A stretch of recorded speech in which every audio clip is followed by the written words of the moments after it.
Okay, we ought to be live now. Don't know what accent that was, but it was.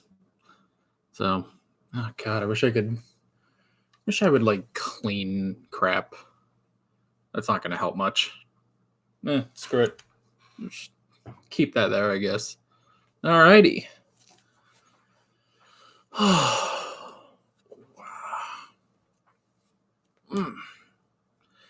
Afternoon, folks.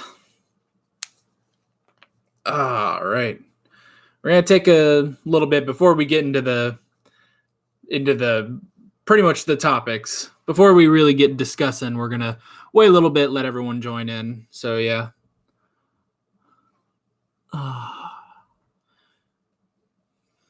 Yeah, I guess it would be evening for some of you guys. You guys are all around the world apparently, so yeah. Evidently, I need to stop with my hand movements because the camera's not focusing great.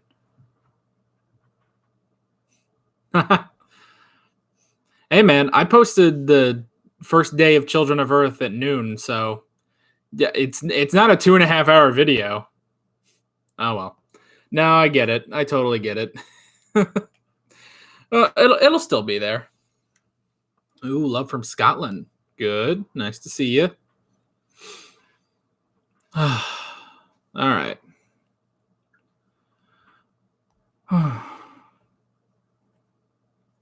Oh, cool.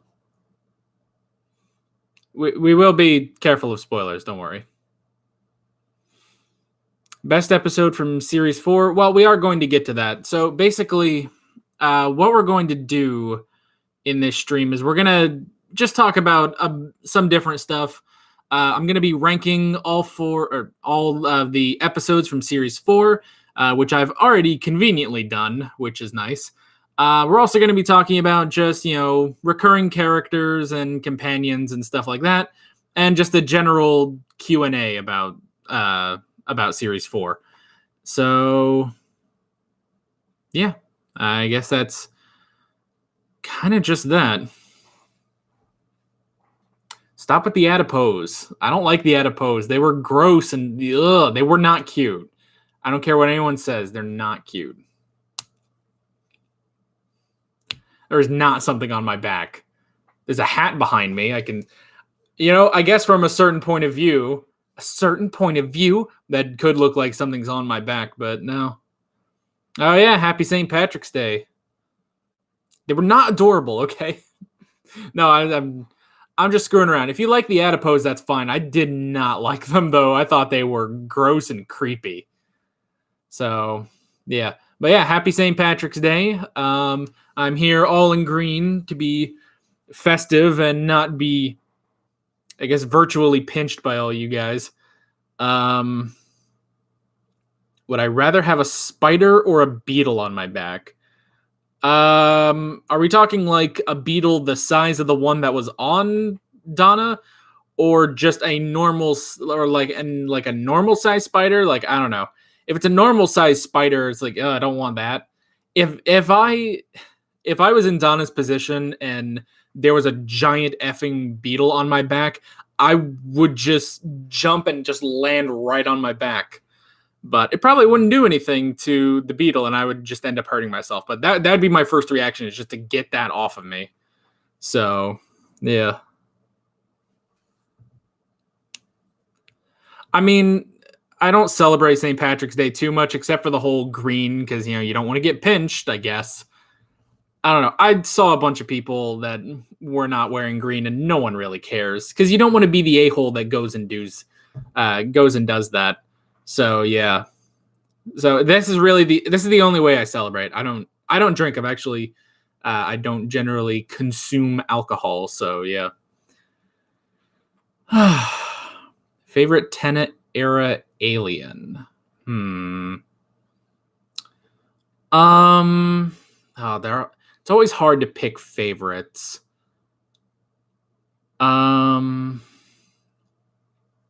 Favorite alien, probably, I don't know. It's Weeping Angels, maybe Weeping Angels.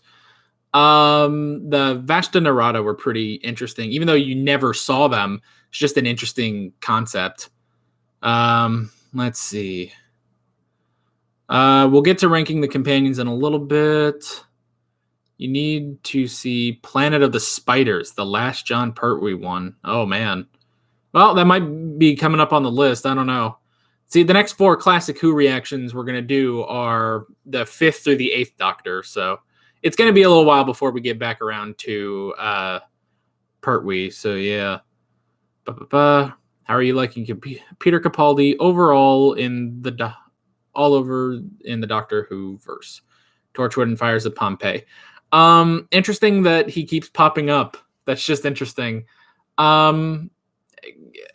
What was his name? Caecilius? Was that his name in Fires of Pompeii? He was okay. He was just sort of a typical, like, he was like a typical, like, just working, husband and father just in Pompeii. So that was interesting. And I really, so I've already seen all 5 episodes of Children of Earth, and I got to say, John Frobisher is amazing. That is it's such an interesting and such a tragic character. So yeah. Don't blink. Yeah. When are we doing 5 through 8? So the first one we will be doing is the 5th Doctor story, Kinda, I believe is how you pronounce it. I think that's how people are telling me to pronounce it. And when does that episode go up on YouTube? April 3rd. So starting April 3rd for 4 Wednesdays, basically throughout April, I believe. Let me look. Yeah, all 4 Wednesdays in April we'll be doing Classic Who. So yeah. Okay. Anything from this series you'd like to see back? I mean, there's maybe like a couple characters I'd like to see back. I mean, okay. First off, as I'm just kind of going through my reoccurring characters lists, or recurring, I immediately noticed River Song. I get this feeling that River Song's got to be back at some point. I don't know if that's, immediately in Series 5 or something like that. I have no idea. But I'm excited for whenever she becomes part of the show. Jenny might be interesting to bring back, maybe as sort of a companion, but I guess she did sort of serve the purpose, and we went over that whole, taking away the emotion of her death. Other than that, I don't know. I don't think so. Let's see.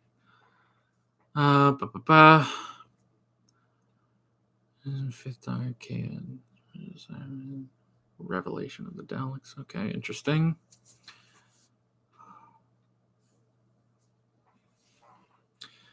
Yes, if you're just getting here, we're just kind of asking questions for a little bit, and then I'm going to start ranking all the episodes. So, yeah. Do you know when each Doctor regenerates? Yeah, not all of them, but I have a feeling. So, well, I know that pretty soon... I know pretty soon Tennant is going to regenerate into Matt Smith. I don't know at what point Smith becomes Capaldi, but I do know that I think it's at the end of Series 10 that Peter Capaldi regenerates into Jodie Whittaker, because that's, the most recent one. So that's the only one that's the only ones where it's like, okay, I know when that's happening. Ugh. Oh, I was about to say, I better not have a nosebleed in the middle of this. That would be horrible.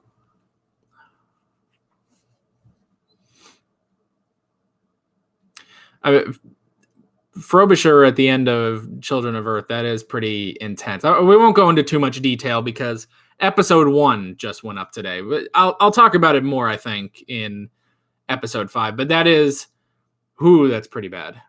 Have you already seen the specials? I've seen the next one, The Next Doctor. I recorded that yesterday, and that's it. Because I'm taking a break to do classic Doctor Who. So, yeah.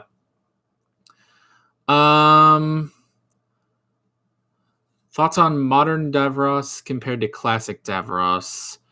Um, he doesn't seem too different. Like, I don't know. I think he's pretty much stayed the same. So yeah, I think he's pretty much stayed the same. He really hasn't like changed characterization at all. So that's pretty good. After Classic Who 5 through 8, will you go back to react to more classic Doctor Who? Actually, after these 4 episodes, well, 3 episodes in the movie, we're taking a bit of a longer break with Classic Who. I don't think it comes back. Well, okay. We're taking a longer break. The next thing that we'll watch is actually going to be in Series 6 of Doctor Who. And it's not going to be any of the normal Doctors. It's going to be the 2 Peter Cushing films. So those are going to be around the middle of Series 6. And then I believe Series 7 onward, Classic Who will be going up in conjunction with Doctor Who. So yeah, that'll be interesting. How would you compare Eccleston and Tennant and their similarities, differences? Who do you prefer? Well, comparing Eccleston to Tennant, I mean, I know throughout Series 1, I was always saying like, oh man, this guy's crazy. He's always doing this crazy stuff. And the same is true for Tennant, but Tennant, I feel like Tennant just like goes off the walls sometimes. Like but not fully. Like it's like he's portraying a bit of a more eccentric, crazier Doctor, but it's still like, but it's not like ungodly ridiculous or anything, but it still works, if that makes sense.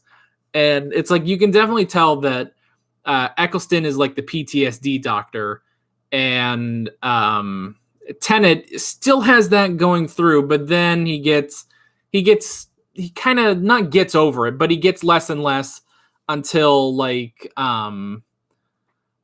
he eventually, like, there are points where it's like, okay, he has to face the Daleks or Davros or stuff like that. It's like, okay, then it starts to come back out of him again. So yeah. How much do you know about future storylines? At this point, nothing. So yeah. Are there any little spoilers that you know of? No, I don't. I really don't. So yeah.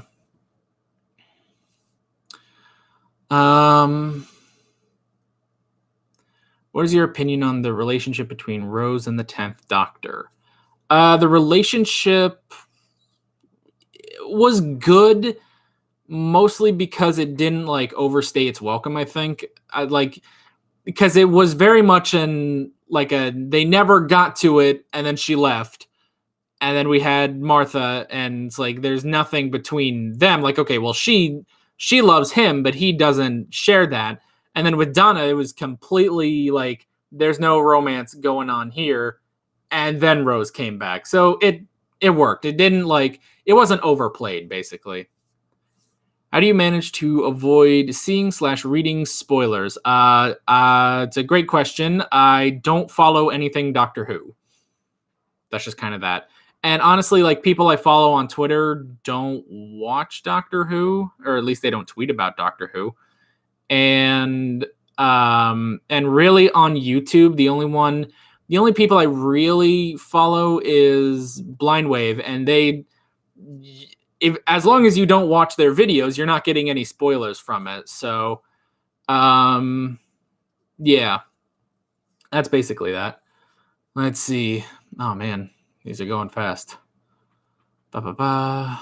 Da, da, da, da. Okay.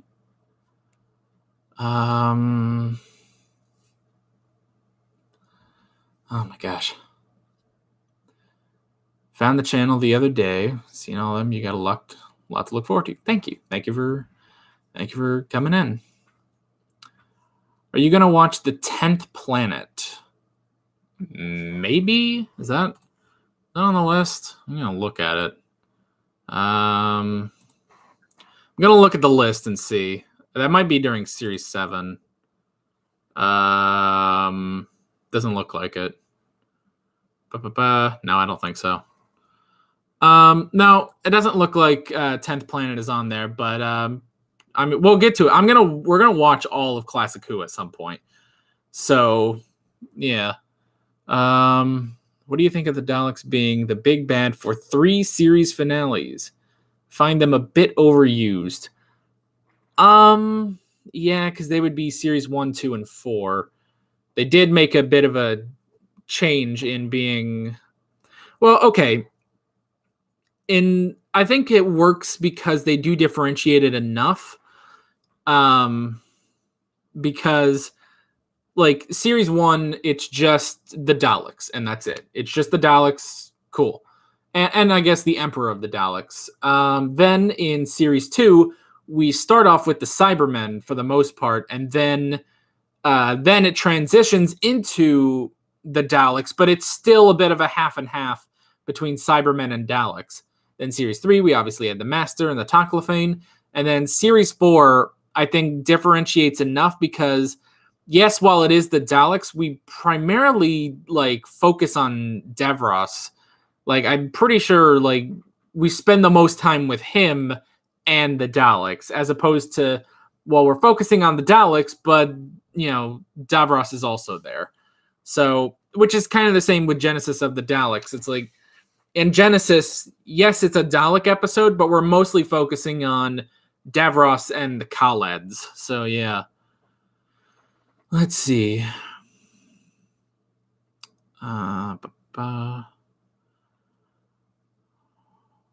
What is your theory on what makes the Doctor regenerate? Anything that is like too fatal, but like is not an instant death. Like the fact that in the Stolen Earth, it's very clear like that Dalek hit him in the side because it didn't encapsulate his full body. So it hit him from the side, and that was enough damage to make him, like, a normal person would have died from that, but he just regenerated, kind of. And then, yeah, so it's stuff like that where it's like, well, it's basically something that's going to kill him, not that something that is going to kill him, like, right now. Is kind of how I could see that.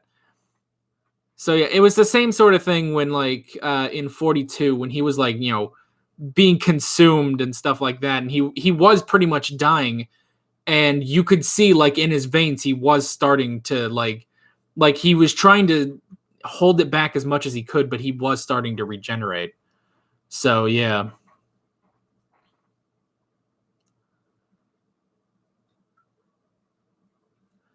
Tennant's not the most eccentric Doctor? Oh boy. Well, then that's really weird because he is just anytime he gets that crazy smile on his face. What do I think of Rose Tyler as a character? I personally find it hard to fully like her due to how she treats Mickey. Comes off as I can get where that's coming from, how she treats Mickey.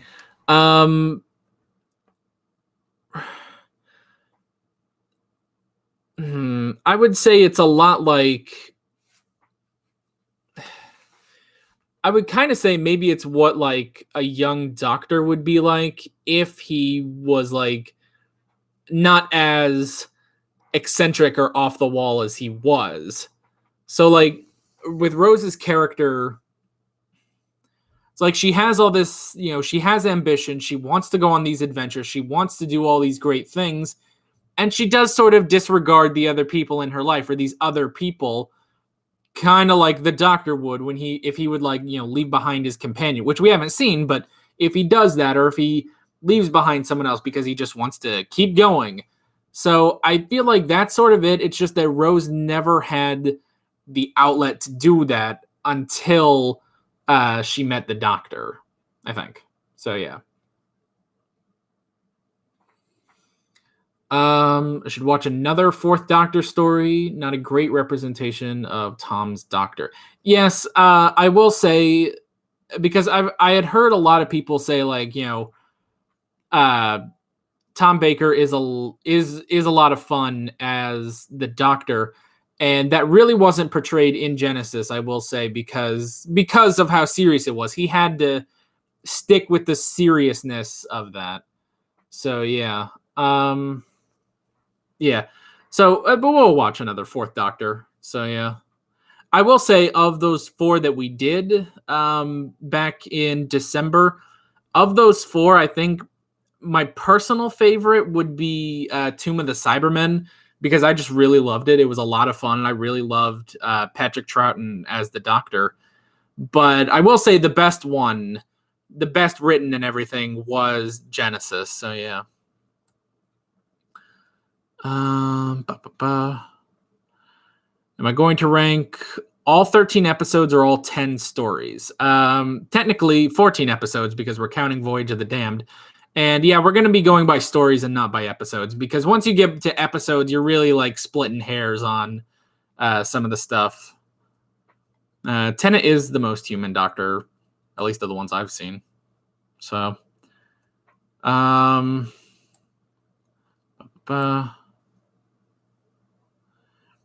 I seen any Catherine Tate things before Doctor Who? Nope. I had no idea who Catherine Tate was. So, makes me want to go watch her stuff, because she was amazing.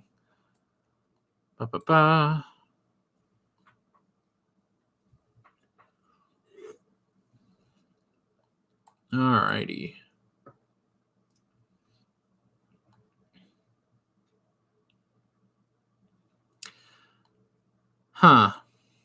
There's an interesting comment about Rose being horrible to Mickey. Yeah. She is pretty horrible, and it does suck what she does to Mickey, but it's like, I don't know. I don't really think about it, and I guess I would kind of take Mickey's side on it with how horrible he's being treated, because he doesn't deserve any of that. But I don't know. That one's a little hard to comment on, I will say. Thoughts on Wilf? He was amazing. He made up for how horrible Donna's mother was. That's what I can say about that. What are your thoughts on the bees disappearing in the payoff? I don't remember them ever saying the bees were disappearing. They just, as far as I know, they just brought that up in the Stolen Earth, and it's like, oh, okay, the bees are disappearing, and they figured it out. It's like, oh, some of the bees are aliens and they're leaving or something. I was like, what? Oh, okay, did I miss that? All right. So yeah.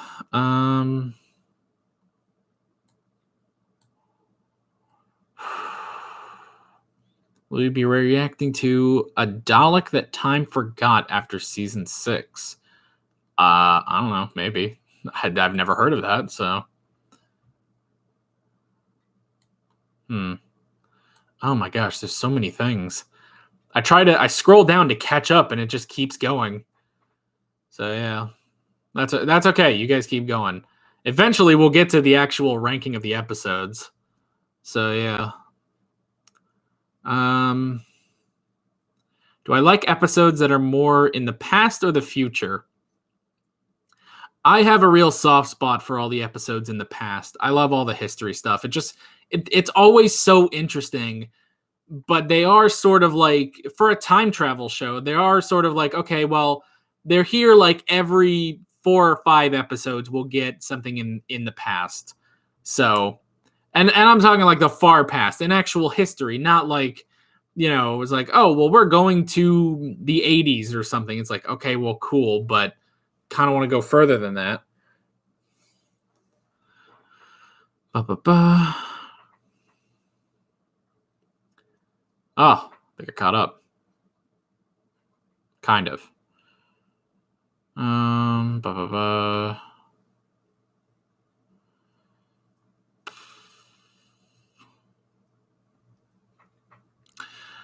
Did you pick up on the Holocaust connotations in Turn Left? Yes. It took me a minute, but it did. When they said labor camps, it didn't quite click in my head that that's what it was, but I did get it. Like, especially, when they like exchanged the worried looks, and then Wolf was like, he says like it's happening again, and it's like, okay, I understood what they were doing, especially because they said it's like, well, the new law of England is England for the English. Is like, ooh, okay, that's a little iffy there. Please don't jump to a conclusion about Donna's mom yet. Oh, okay, I'm sorry, excuse me. What's my favorite Sarah Jane story so far? It was Whatever Happened to Sarah Jane. That one was good. Man, there is a debate going on about Mickey. I love it. You guys keep debating. It's amazing.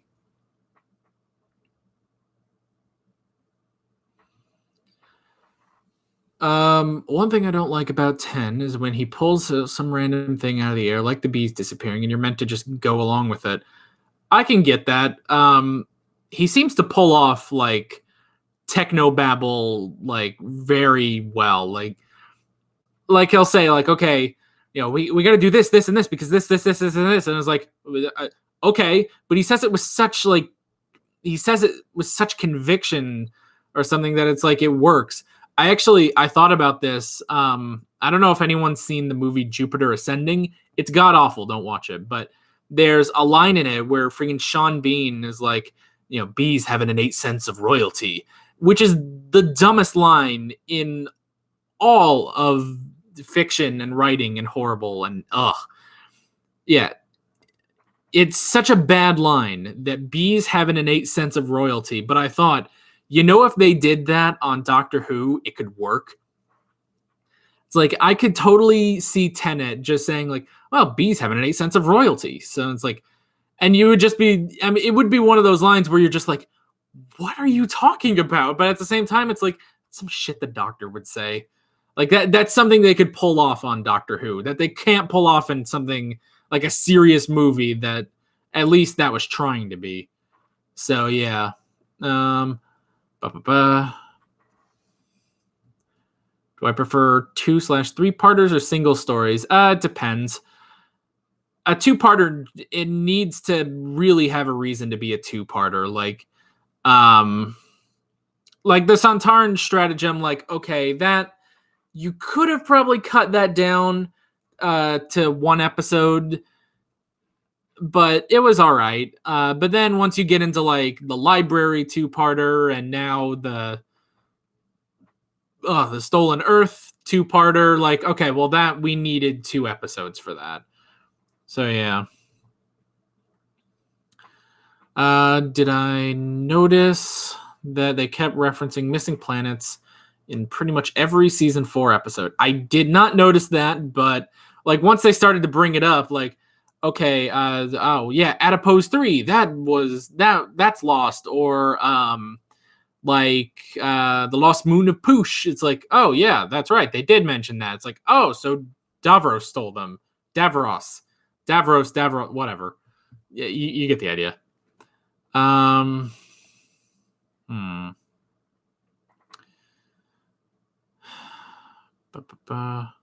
What's your secret to constantly superb hair? The secret is you wash it every morning, you do conditioner for like a minute, and then like every hour or so, you just sort of brush. Yeah, this is my... Yeah, you've seen this one in reactions, because I'll keep this at the table. So yeah. I keep this one at the table. I don't leave the house without this. I never leave the house without a brush on me, because I don't know where I'm going, or well, I know where I'm going, but no matter where I go, there will probably be something windy and my hair is going to go crazy. So always take a brush with you. Anywho,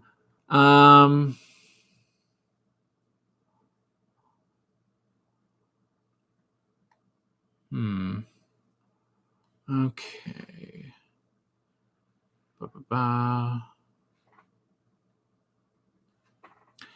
You should do end of series reviews for other shows you react to when you have time. I've thought of that before. I was initially going to do that for Torchwood, but I just sort of ran out of time. I thought about doing that for Game of Thrones, but I feel like there's a bit more of a risk for spoilers on Game of Thrones. Plus, I'm just trying to power through it at this point. So yeah. Got a picture of the Ninth Doctor with Donna. Oh God, someone would end up dead at the end of that. At the end of one episode, probably.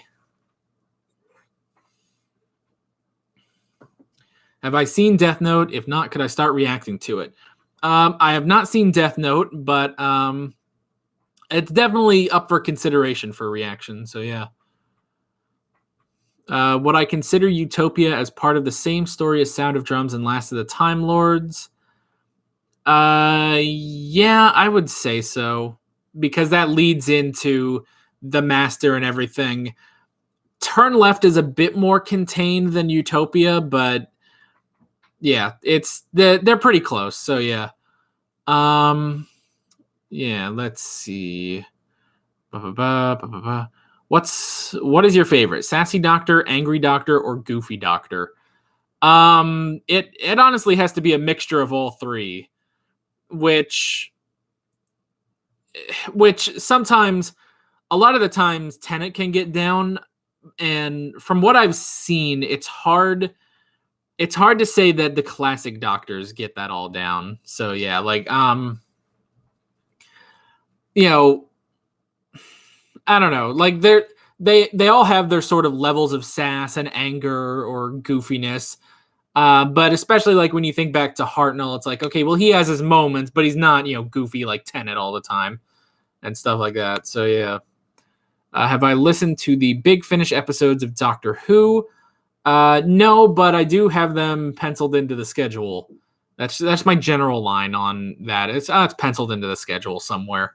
I think I start listening to some of those around Series 7. So yeah. Am I going to watch the 1960s films with Peter Cushing? Yes, in the middle of Series 6. Holy crap, so many. At a point, we gotta start this whole ranking of episodes. So yeah.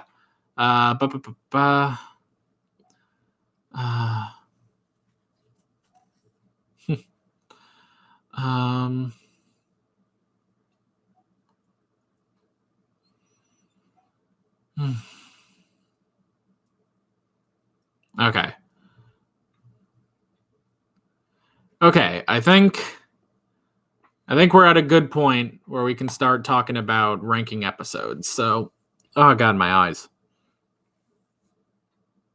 All right. So, let's go through these. If you just give me a sec, I need to switch these over to numbers so that I can actually count these down. Okay, so we're going to be ranking the stories of season 4, not the episodes, because it's just easier that way, because then, you're not splitting hairs between which episodes are better. Maybe I will say, like, in a 2-parter, it's like, well, this episode was better than the other one, but generally when there's a 2-parter, the 2 episodes just go next to each other. So we've got 11 different spots on this list, and let me make sure that this is all good. Yes, good. Yeah. Oh, that one is really high. Yeah, but that's pretty good, I'd say. Yeah. Yeah. I think that's pretty good.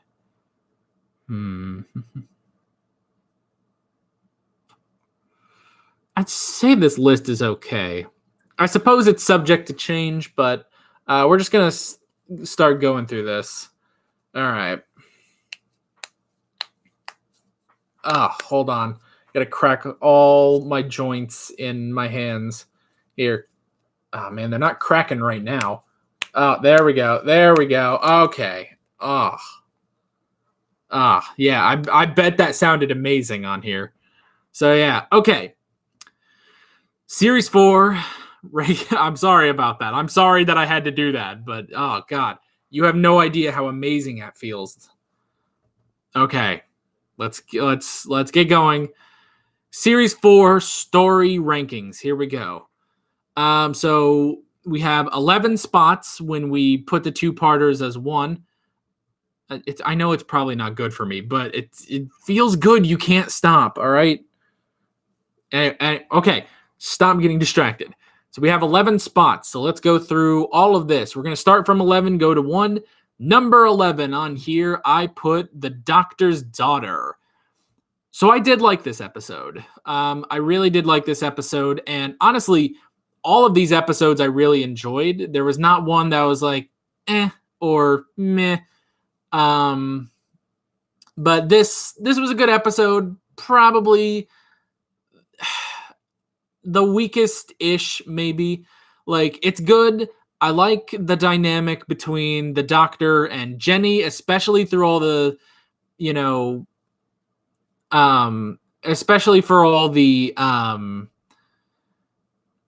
not character development we get of the Doctor, but all the, like, we really get a good view of the Doctor through Jenny, because we see it's like, okay, she was born to be a soldier and she's doing all these things, but they are still things that the Doctor would do.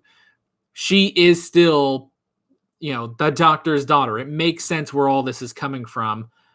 That being said, the conflict is just okay. The conflict is just okay.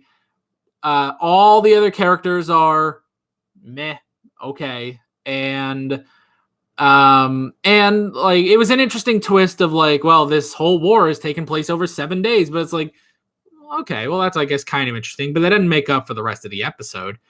And yeah, so it's okay. It's literally just okay. So yeah. Alrighty. Coming in at number 10 is The Unicorn and the Wasp. Sounds like a Game of Thrones title, actually. Game of Thrones does that a lot, where they do like, the Lion and the Wolf, or the Mountain and the Viper. So The Unicorn and the Wasp. Yeah, Unicorn and the Wasp will come in at number 10. This one was another good one. Again, we are going back to the past, which I do love. And it was okay. It may have been better if I had known who Agatha Christie was. I really only learned who she was through this episode, and it was good. It was a nice, murder mystery, and that was really fun, especially bringing in, obviously bringing in the Doctor, but also on top of that, bringing in Donna, which made this even more fun. The two of them brought a lot of personality to it. But yeah, overall, it's again, good episode, but when you compare it to the other episodes, like, okay, well, this has to be, lower on this list. So that's that one. Coming in at number 9 is The Fires of Pompeii. Again, it's basically the same as the other ones. I think for a little while we are going to be just sort of going with the ones that are good, but it's like, okay, well, they're just not as good as the ones when we get higher on the list. So Fires of Pompeii, again, we're going back to the past. Really fun. Really enjoy that. Sorry, got an email. This thing is distracting me. All right. So we go back to the past, which is really fun. The characters that we see in Pompeii are okay. The soothsayers are not that interesting. Like, okay, the girl, I guess it's kind of interesting because of like what's happening to her and like turning to stone and stuff like that. But that's okay. The other, like, all the other soothsayers are meh or something like that, or the one guy who comes in and they have like a soothsayer battle, like, that's okay. The family in that with Peter Capaldi, Pompey and Peter Capaldi, it's like they are okay. And yeah, it's just, again, it's okay. It was fun. I like it. And yeah, that's pretty much that. Let's see here. Okay, so yeah, that one was decent. Coming in at number 8 is Partners in Crime. This one, the thing that it has going for it is how funny it is. Like, this one is incredibly funny. I really loved it. But again, the story itself it's decent. It's not, it's not bad, but it serves its purpose, and you are mainly there to watch the interactions, even just eventually between the Doctor and Donna, and getting pretty much reintroduced to Donna. So yeah, really funny, especially just all those, comedic moments before they even meet, when they're, when they keep like standing up from behind the cubicles and not seeing each other. Like, that's a lot of fun stuff. But again, really good, good episode, decent story, which kind of just drags it down a bit on the list. It just happens. So yeah. Alrighty. I'm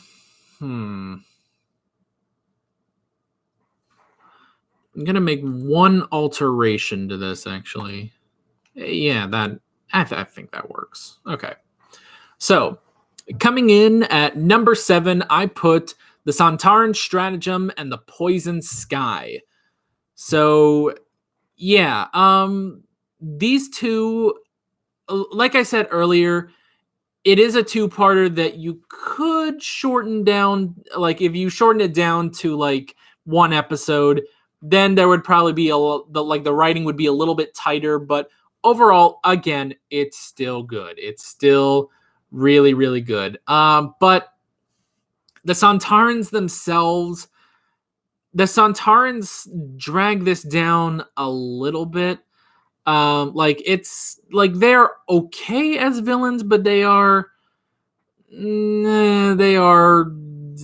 okay. They are very much just like, well, we are the warrior race, and we just want to be in battles and stuff like that. And it's like, all right, whatever. They're just sort of there, and they're okay. They're not bad, but they're okay. So yeah, mostly the reason to watch this episode is for all the interactions between the Doctor and Donna and Unit. Like, I feel like that is the best sort of stuff when they're, all trying to figure things out, and they are still trying to work on defeating this alien invasion, but the aliens that are invading do kind of drag it down. Radigan drags it down. It's like, all right. So yeah, that's that one. Pretty okay, I think. So yeah. Alrighty. Coming in at number 6. This is where the alteration occurred just now. Coming in at number 6, I put Planet of the Ood.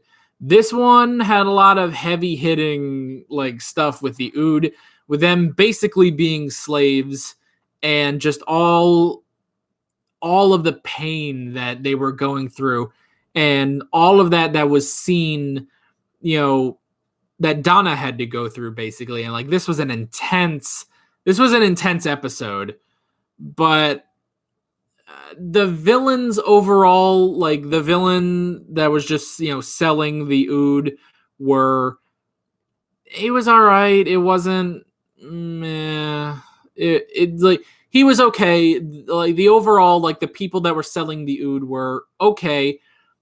Again, you're really just there for the Doctor and Donna's interactions, and the stuff with the Ood is legitimately good. So yeah, I'd say a number 6 spot works for this one. So yeah. Alrighty. Okay.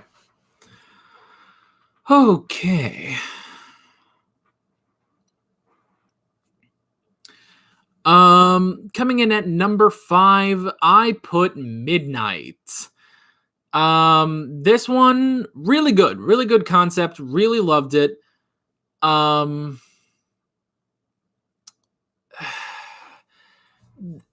oh, do I say that this is kind of like the others where it's like from what I am now figuring out is that one of the biggest problems with the episodes so far that I've listed are they seem to have characters that they're decent. They're decent characters, but they do kind of drag it down a little bit. Midnight is almost the same way because these people are like not good, or at least their paranoia and their fear make them not good, I should say. And yeah, I did find it interesting. I did definitely find it interesting. This sort of, like I said in the reaction, like this sort of Twilight Zone kind of episode where it's like, okay, we just have a bunch of colorful characters just in a room. They're stuck in this room. Something's happening. There's some sort of alien or something, and something weird is happening. And through it, we really see the true colors of all these people. And that's true. And that's great. But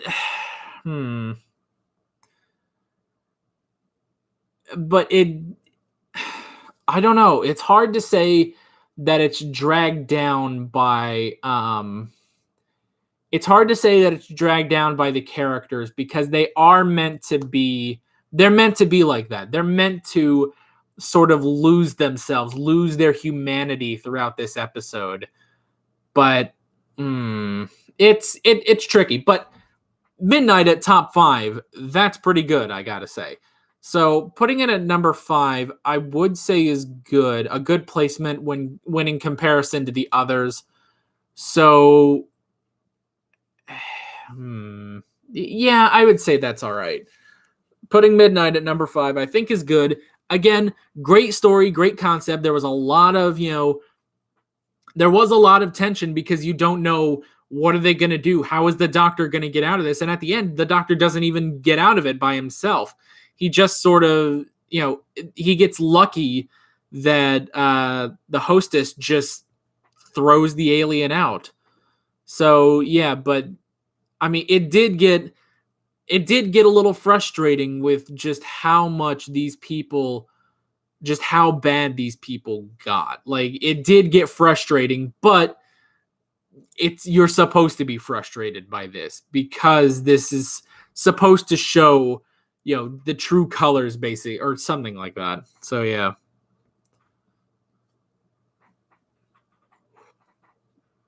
Precisely. It's an episode which isn't meant to be enjoyable because it's about the human condition. That's true. You're not supposed to really enjoy that. So, yeah. Okay.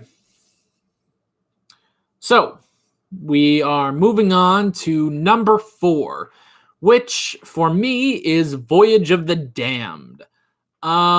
This one was interesting, coming right off of Martha and technically coming right off of Time Crash too. This one was a lot of fun. It was just an interesting, it was a weird concept, it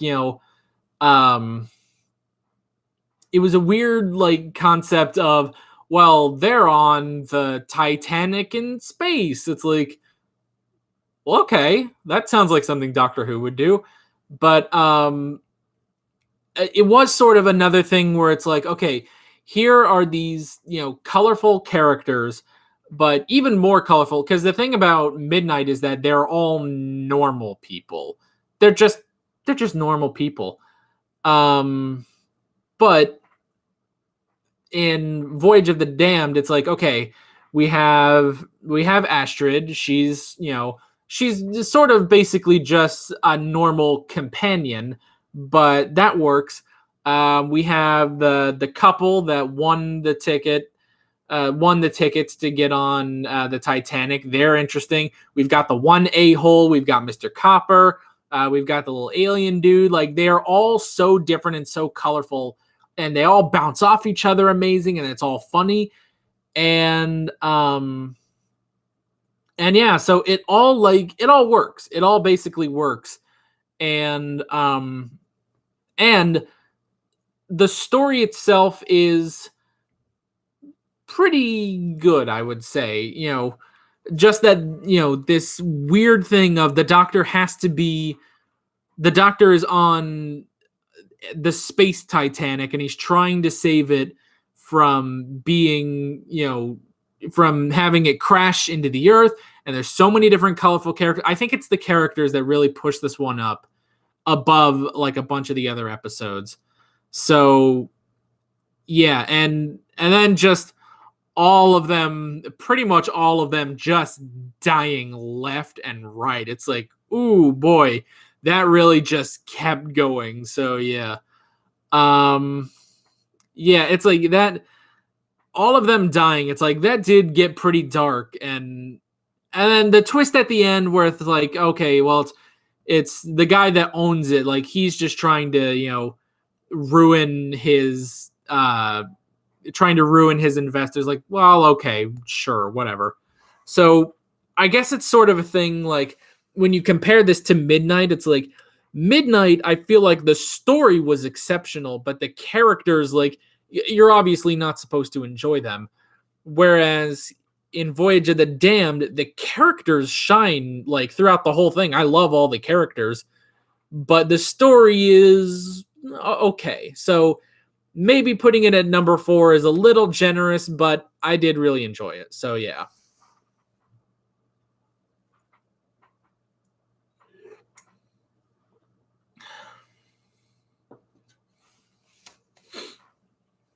Alrighty.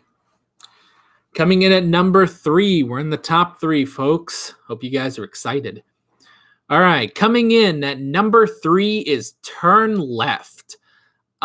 This is where, I guess this is sort of the thing with Series 4, is that from 11 to 4, it's like, okay, well, these are all really good, solid, but they do have their elements that sort of drag them down.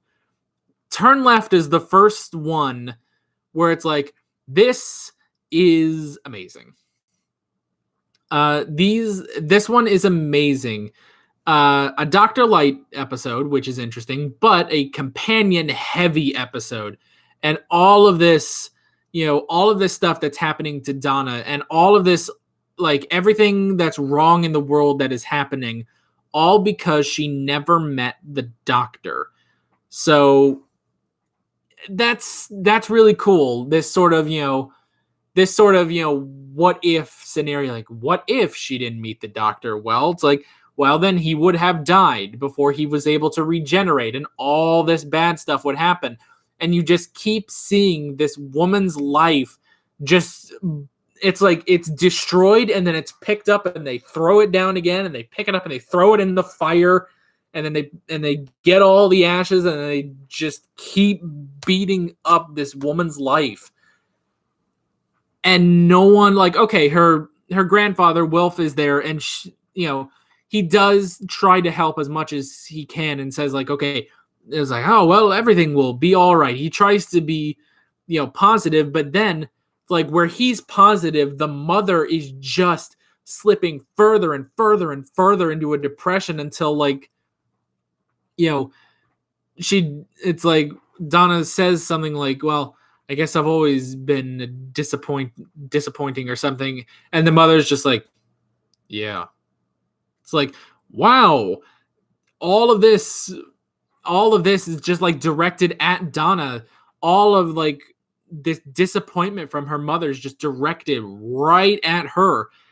And it's like, yeah, so Turn Left is amazing. And then when they start to get into it, it's like, okay, well, now here's Rose. And, Rose is basically trying to clean up, trying to fix the world without the doctor.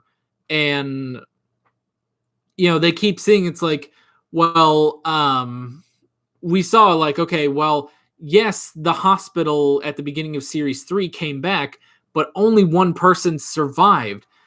Sarah Jane was in there and she died. Luke, Clyde, and Maria were all in there, but they died too. Martha died in there, and she would have never met the doctor or become a companion. So, yeah, it is. Sorry, I'm adjusting my pillows. I can't. This elbow is really screwed up, so that's better. Anywho, so they're dead. Then we cut over to when the Santaran stratagem happens, and we see it's like, well, okay, the world was saved, but it's like, well, who was up there on that ship? It's like, well, it was the Torchwood team, not with Tosh or Owen, but it's like, yeah, that was the Torchwood team, and they're dead. Yanto and Gwen are dead, and Jack is alive, but he's on some other planet.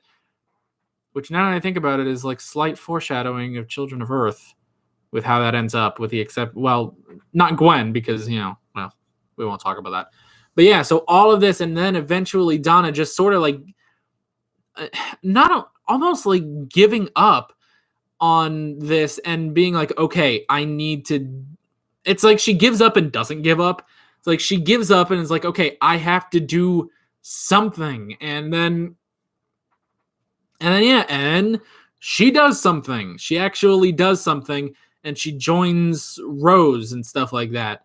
And then we get this interesting thing. It's like we see Rose, doing all this stuff like she's the doctor, saying working with these people, sort of, I guess their unit, and it's like working with them. It's like, okay, we can do something. We can still do something. We can go back. We can even save the doctor.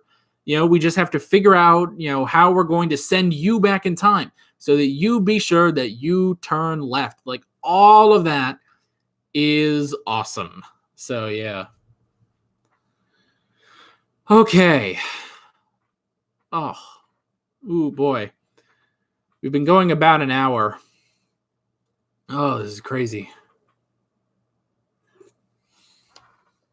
Wait, what am I doing? There's still stuff in there. Oh, yeah. You guys don't like it when I do that. All right, we're on to the top two now. Oh, okay.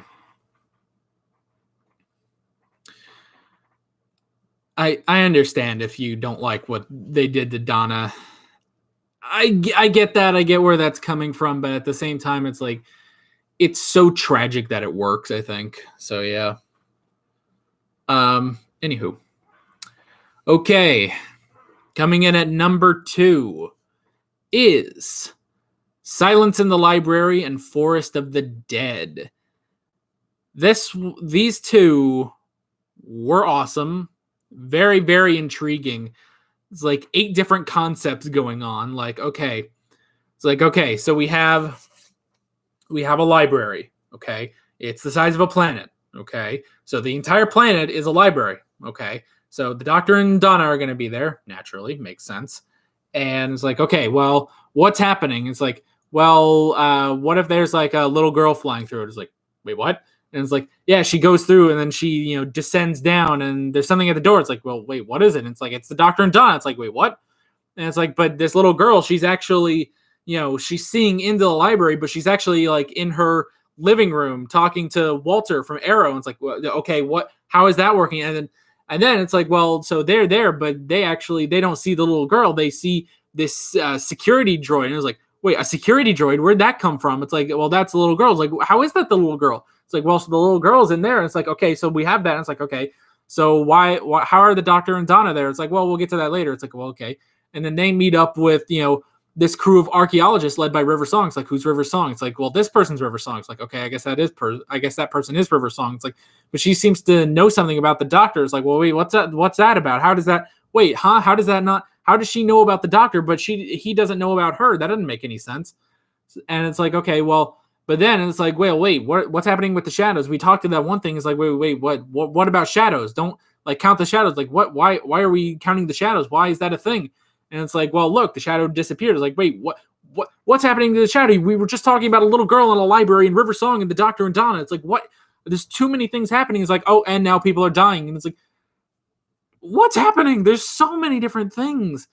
There's just 20 different things that happen. And this is in the first 10 minutes or so.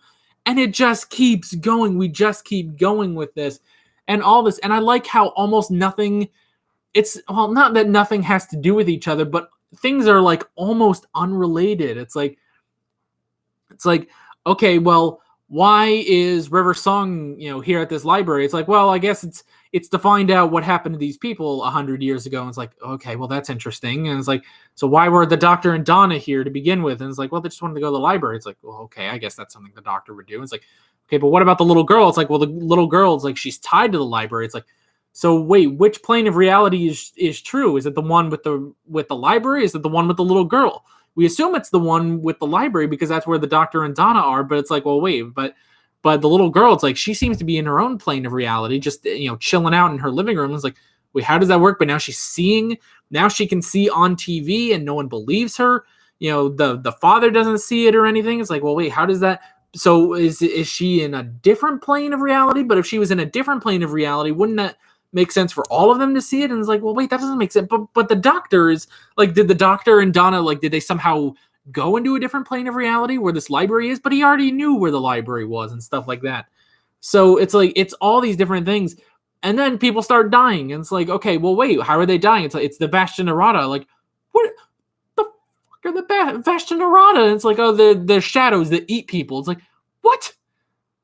That doesn't make sense. And it's like, oh, well, and then Tenet says something. It's like, yeah, I guess that does make sense. Vashta Nerada, they're like these little shadow piranha dudes. And it's like, okay, well, that's interesting. And then you go over to the next episode. It's like, so wait, so what, how, why is it, who are you? Why? So River Song, who are you exactly? And it's like, okay, so she knows the doctor. And it's like, okay, I guess she's from the future, his future. This is the first time the doctor is meeting her, but she seems to have gone on a lot of adventures. There's something about snapping in the TARDIS opens.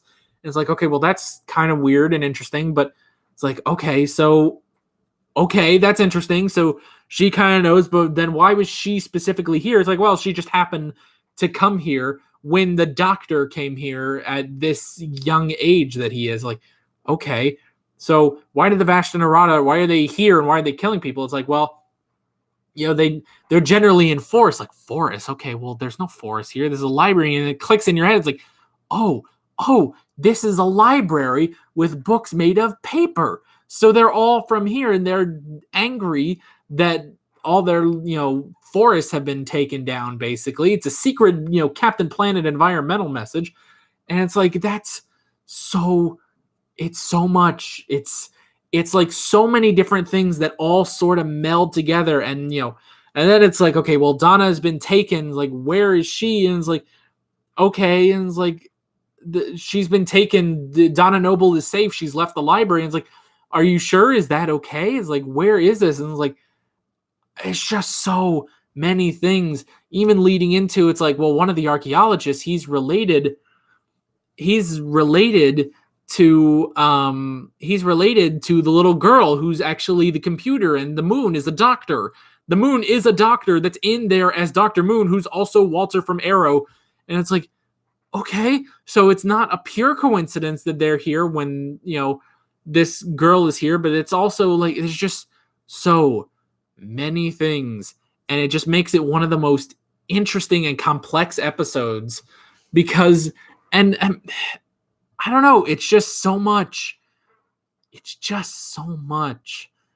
And it's amazing, and it's really great. And it gets you excited, It gets you so excited because it's like, okay, we go through a lot. It's like you kind of get attached to some of these, archaeologists, when Miss Evangelista dies, it's like, oh, well, that sucks. But then she comes back and her face is all screwed up. And it's like, oh, well, that sucks. And it's like, and you really feel for Donna because she's going through all this. She's living an entirely different life.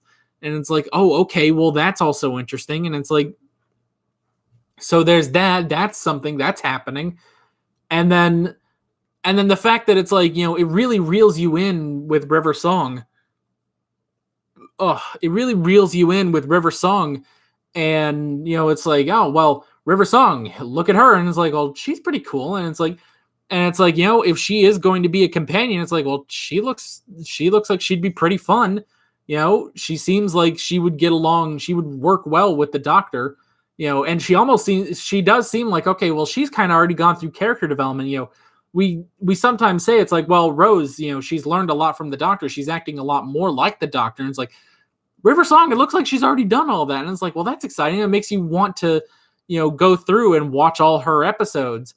and it's like, okay, well, that's cool. And then she dies, kind of. Well, she dies, and it's like, well, that sucks. She's dead, and it's like you feel so sad because you got to know her a little bit, and it's like, oh man, you just think like if she shows up again, when she shows up again for the first time, technically, it's like that's gonna be so sad. Every time you look at her, you're just gonna be like, you're gonna fucking die in a chair and in front of a doctor that doesn't even know you, and it's like. And then they do kind of save her and put her into the computer with all of her crew and and the girl and Dr. Moon. And it's like, okay, so they I guess can live a happy life. And it's like, okay, well that's nice and stuff. And it's like there's so much. It's such an emotional roller coaster that it's like, uh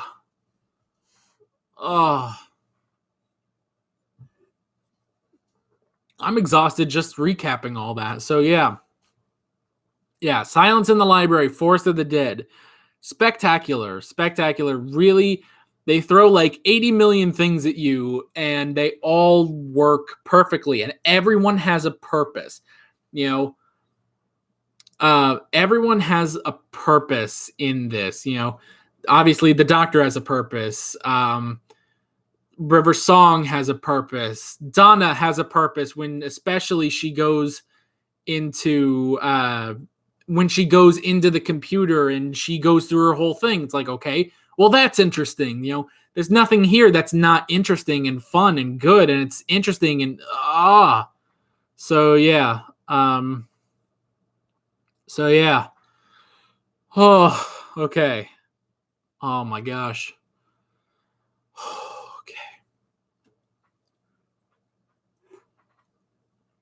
Okay.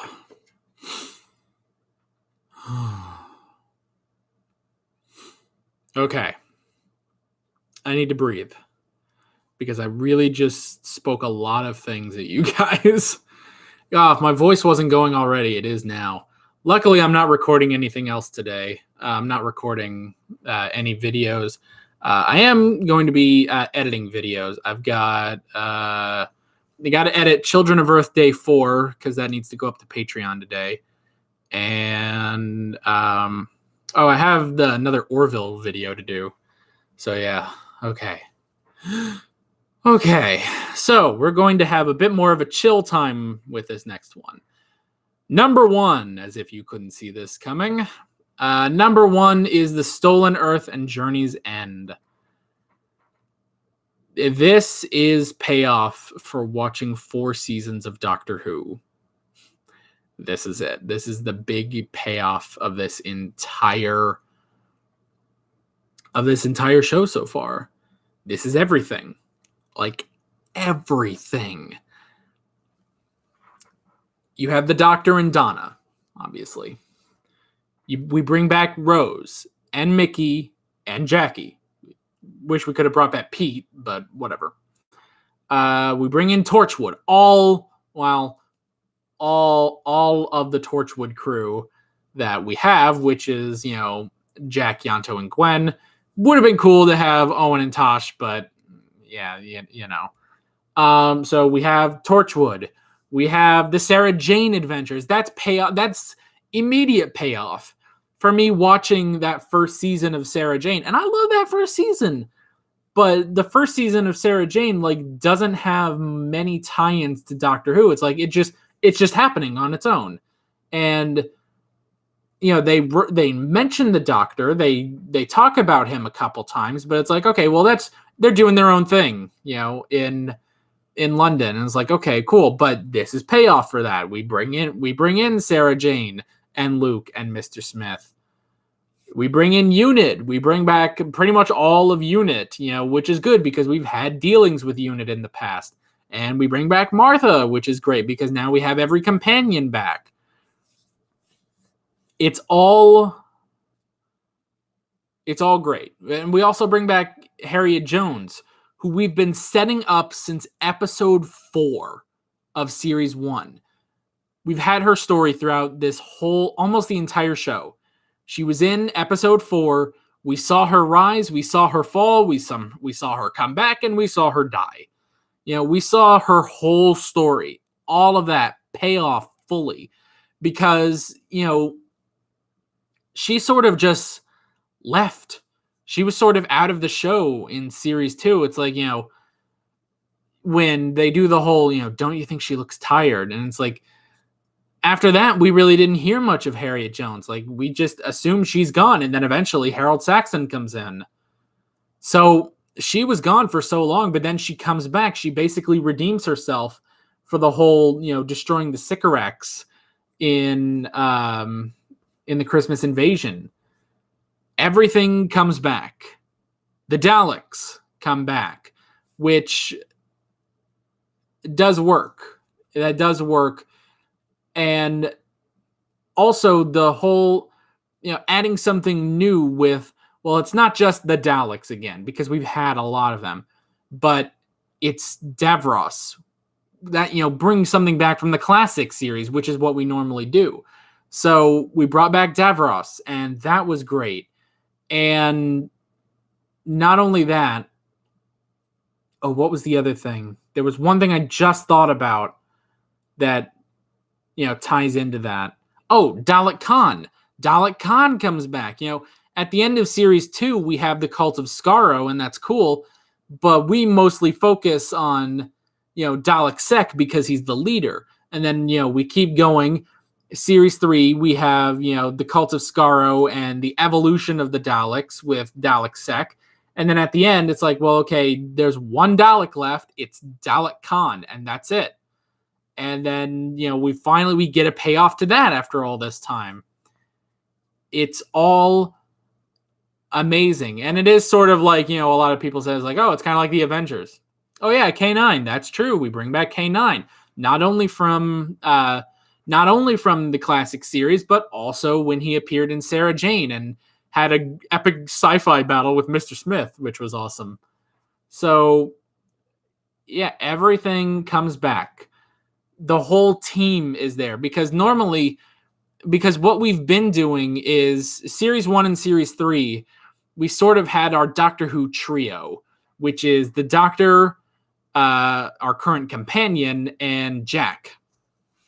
In series 1, it was the Doctor, Rose, and Jack. And in series 3, it was the Doctor, Martha, and Jack. And it went even further than that, because it brought back everyone, and everyone worked well off of each other. There were so many different, like it all just worked.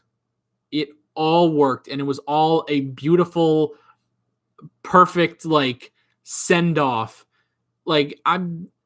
It's a send off. It's the end of the era, basically. Yes, we're going to continue on into the specials, and we're continuing with, at least some more episodes of Tennant's Doctor, but it's just him now. Everything that we've built up has come to an end. Every character, every storyline that we have built up has ended, and now all we have left is the Doctor. Which, that's probably why, despite the fact that he didn't regenerate, the episode is still called Journey's End. Because, sorry.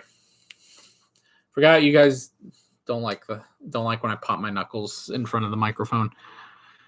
So that has to be the reason why it's called Journey's End, is because everything is done. And there's only one thing that's still going through that we all knew was going to go through, and that's Tennant. That's Tennant as the Doctor. The Doctor has to keep going, obviously. Even if everything that we've built up ends, the Doctor keeps going into the next season. It's just that now we are sort of, having a nice transition. We're having a nice transition into a new era because we're sticking with Tennant. So yeah. And all the desperation. I love the desperation of everyone trying to figure out, what do we do about the Daleks, especially if the Doctor is not here? What do we do? How do we stop them? How do we get the Doctor back? all of it. Everyone's desperation. Everyone has their own little plans. You know, Rose has a plan. Torchwood has a plan. Sarah Jane has a plan. Harriet Jones has a plan. She starts bringing everyone's plans together. Then Rose comes in and keeps going with her plan, pushing it into their plan. And then the Doctor comes in, and then we get new plans. And then we get a new Doctor. We get another Doctor, and they have their plans to defeat Davros. And then we bring in, like, okay, well, now Donna has a plan now that she's, super smart and stuff like that. So it's like we all have our own different plans, and they all work into each other in order to win. And it is such a desperation that it really is compelling. And with what they do with Donna at the end, I understand a lot of people in the comments on Journey's End did not like what happened to Donna. But it does work, as if you look at it now as a tragedy. It does work, I think. Having her start to be destroyed, having her dying from all this knowledge, basically, and the Doctor not wanting to let her go, even though, yes, he is going to wipe her mind and leave her with her family and never see her again. He does not want to let her go. He would rather let her live a new life. Let her live her life without ever remembering who he was than to just let her die. Basically, die of his knowledge. She's basically dying of him, if that makes any sense. And then I like that it's not very straightforward with the other Doctor. We bring in another Doctor, and it's like, well, okay, that's weird. We've never really done that before. And it's like, okay, there's another Doctor. It's basically just a clone of him. And it's like, well, okay, well, that's sort of Deus Ex Machina, isn't it? And it's like, well, and it's like, okay, it's kind of Deus Ex Machina, but at the same time, it's like, well, that's interesting, and especially because he's a little different too. Because, like the Doctor said, it's like he was born in battle, and he knows hatred and violence. He was born into all of that, and it's exactly the same way I was at the end of the Time War, and that's why the other Doctor killed all the Daleks and Davros, because he was born into battle. He is like the Doctor was in the Time War, and the Doctor cannot allow that. It's like, I've gone through all this development. I've gotten better, but this guy, he's back to square one. He's back to where we found him at the beginning of the show. So, and that's why I do somewhat see it as an exile to the other world. They could have even left Rose, the other Doctor, and Jackie where they were. They could have left them on our Earth.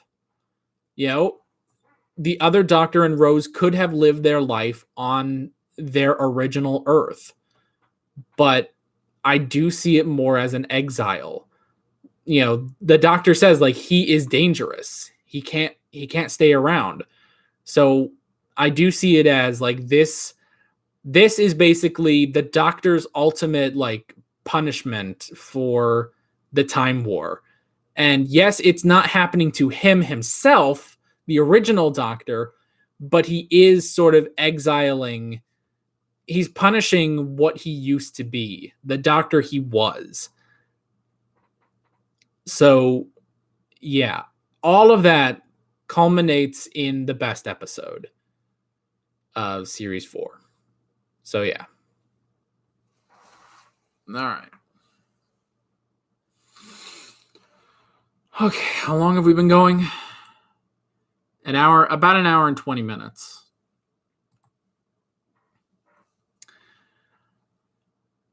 My throat is dying. I don't know if you can hear it, but it's starting to get a little. Ugh. So, I was going to talk about some reoccurring characters, but I feel like I talked about them enough in there when I was talking about their episodes. So, yeah, let me look at the chat for a few minutes here. It is a tough decision to wipe Donna's mind. And I understand why some of you said, she should have been given a choice. I do understand that. It's like, it's not a perfect argument. Like, it's not perfect, like, him having to wipe her memory. There's definitely arguments to be made for and against it. I just think that what they did works. So, yeah. Okay. Do you react to Once Upon a Time? I've never seen Once Upon a Time. Maybe someday I could react to it. I know that it has the Count of Monte Cristo, and I love the Count of Monte Cristo. It's my favorite book. But from what I've read about what they do with the Count of Monte Cristo, I don't like it. So I don't think but I don't know. So yeah, we'll come back. Whatever. Maybe I'll watch it. It could be interesting. Oh.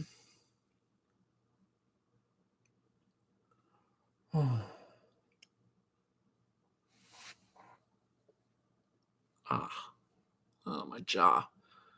Yeah, I'm tired. Oh boy.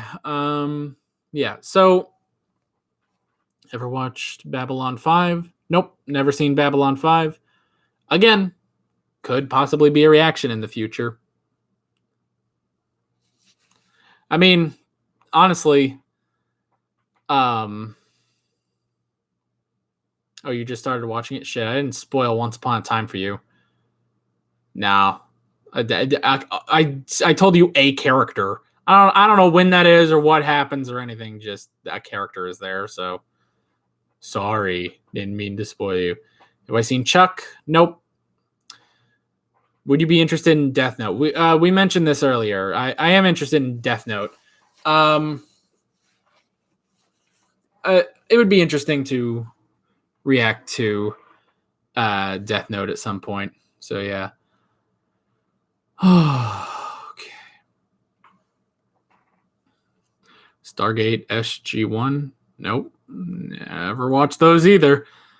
Man, the good news is if I want to keep reacting for a long time, there's plenty of shows that I've never seen. So that's good. Okay. You want to talk about companion rankings? I kind of wrote this down.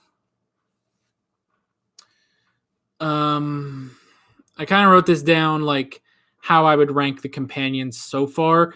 The ones I wrote down are Donna, Rose, Martha, Jack, and Mickey. So, here's an interesting question. First off, what's happening when Torchwood and Sarah Jane Adventures ends? That's a great question. When those end, it's Classic Who. Classic Who is taking those spots with a small break when Class starts up, which is like, what is that, Series 10, I think? So, yeah.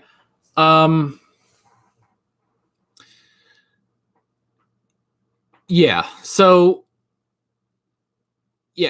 basically, after Children of Earth, I'm going to be doubling up Sarah Jane Adventures so that I will get through Series 3 before the end of the 2009 specials. And then that's going to take a break. And then Torchwood will come back. Torchwood Series 4 will come back. We'll run through that, and then we'll go back to Sarah Jane, finish that out, and then once that's done, Classic Who will become a regular thing, which will be interesting, especially with all the telesnap reconstructions. That's going to be really, I don't know how you react to that, but it'll be interesting. We're going to try. So yeah, actually I read an article So I know that they just release an animated version of the Makara Terror, is which I think is like a second Doctor serial that they animated because it was lost. Um, so I think they just released that, and I actually read an article that, like, as cool as that is, like, not everything will be animated, and like not every missing serial would be animated, and um and the one that they mentioned, like, I guess this is like one of the lead people that do the animations for these classic Doctor Who episodes. One of the big examples he used was like, yeah, we probably won't animate the Crusade, like that probably won't happen. And it's like, oh, come on, please animate the Crusade. That's my dad's favorite episode. I want to watch that one animated. I don't want to watch it, telesnap reconstruction. That doesn't sound like fun, but yeah. Um anyway. Okay. So let's talk about companions. So yeah, this one is a bit harder, I guess, to like pinpoint who's the best and who's the least best.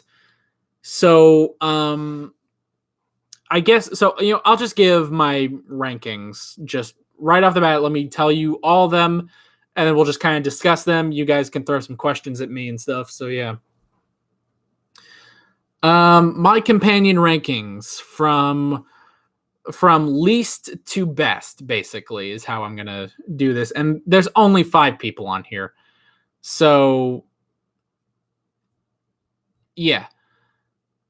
Where was I? Yeah. So there's only 5 companions from New Who that I'm counting, and so we're just gonna go least great, least to best. So it goes Mickey, Captain Jack, and then tying. I'm actually tying Rose and Martha and into one. I'm counting them as on level, and then Donna at best. So yeah, I would say Donna is the best. I think her chemistry works the best with the Doctor. Because like I think of a lot of like standout moments, and a lot of times, where Donna, I just remember all the interactions. That's pretty much that. I remember so many interactions, like with other episodes, it's like, well, I remember specific things about those episodes. It was like, okay, but the interactions between the Doctor and his companion, not as much. Like, interactions between the Doctor and Rose, kind of, somewhat, but not always. And then it's like Martha, maybe a bit more. Obviously, there's a lot of standouts with Jack and some with Mickey, but those are mostly just, putting Mickey down. So, yeah, Donna definitely like had the most interactions, most memorable interactions with the Doctor. And despite the fact that, she's just a temp from Chiswick, isn't that what she kept saying? Despite just being that, she really did contribute a lot. Always giving him like a moral center to go off of, but also like I really remember like in the Santaran stratagem where the Santaran stratagem when like they're all trying to figure out like what's happening at Atmos, and like they're all trying to figure out different things, and then Donna just comes in with a folder, and it's just this empty like binder, and it's like, well, what's that? And it's like, well, this is everyone's vacation days, and it's completely empty because she realizes she needs to go look around. She needs to go look around the office, see if there's anything out of the ordinary, and if there is, that's a clue. They can start, they can get a lead off of that. So that's really good. It's a lot of the initiative that that Donna takes that really does make her a bit better than like Rose, who Rose eventually did start taking initiative, but it did take a little while. Like, we're talking in like the Idiot's Lantern or in the Satan Pit or the Impossible Planet. Like, that's when she really started to take initiative and really started doing stuff on her own. Whereas Donna was kind of doing that already. Martha also did that too, I will say, and it really helped that she had an entire skill set of being practically a doctor, but so she brought a lot of skills in being basically a doctor and being a medic, and then having a lot of that initiative. But I will say Donna sort of, I guess, ekes her out by ekes, I guess. Oh, that could have been a horrible phrase if I had gotten that wrong. Oh, let's not. Okay, never mind. Focus. Hello. Jeez. Donna gets placed above Martha a little bit by just being very interesting and very funny. I really value humor. So her interactions with the Doctor are just brilliant, or her interactions with anyone is brilliant. It's like they say, it's like I said, in Midnight, it's like this would be such a different story if Donna was here, because Donna would have probably hit everyone in there for trying to throw the Doctor out. It's like I don't know. So yeah, I guess that's kind of that. Yeah, there's not a whole lot you can really go into that, I suppose. So yeah. So I guess that's really it for the notes. We've been going for an hour and a half. Holy crap. How about next 20, 30 minutes for the remainder of the stream, we just do some Q&A. How does that sound? Let's just go back to the Q&As. We have some fun with that, and then we'll sign off. So yeah, that'll be fun. Martha was much better once she became a semi-regular. Yeah, because I guess she was doing more because she was generally with Unit. Yeah, I would say. I guess that makes sense, that she became better. It's really that she had a lot more to do. So yeah. What's your favorite villain? Favorite villain would probably be the Master. I like how he's such an antithesis to the Doctor. He's just evil. He's an evil version of the Doctor. And when you take all the insanity and all the creativity and power of the Doctor and you make that evil, that's really cool. So yeah.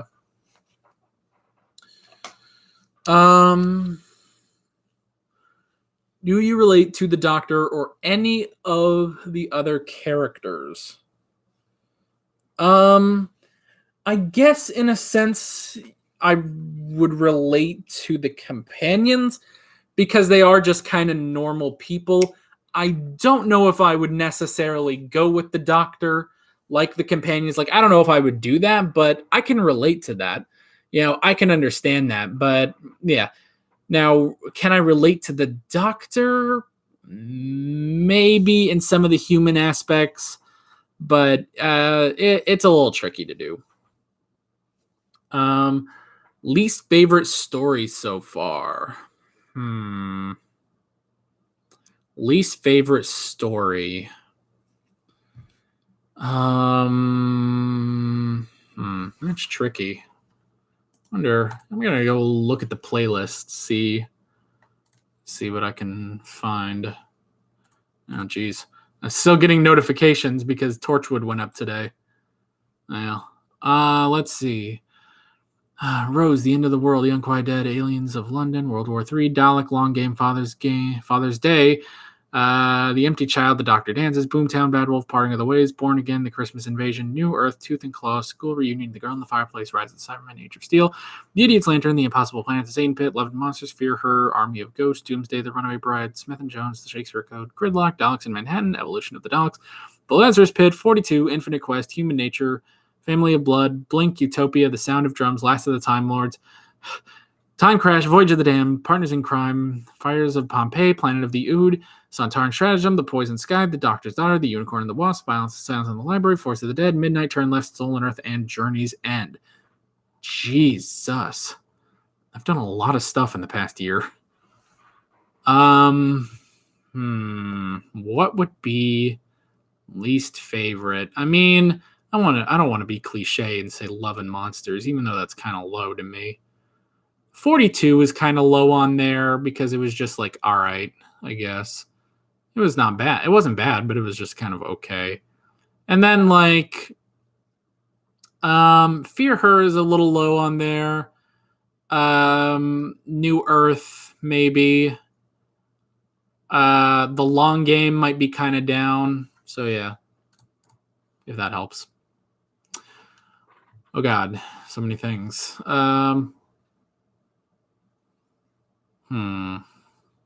Okay. What would you say is the best story of Doctor Who that you've seen so far? What would it take for a story to surpass that? What's the best? That's a bit different from favorite.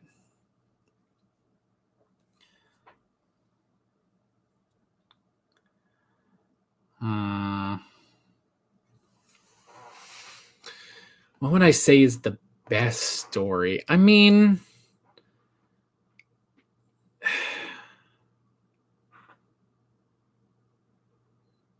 I guess it would. If we're going on best, I would probably say like, Stolen Earth, Journey's End, maybe Silence in the Library 2. How would I top that though? How would I top those? Here's how I top those. Take all those, put it in some historical setting. I don't know how, but try to do that. Because if you can pull that off, then that's probably why it's best. I don't know. Probably a horrible answer. Let's see what we got. How would you rank all the series so far?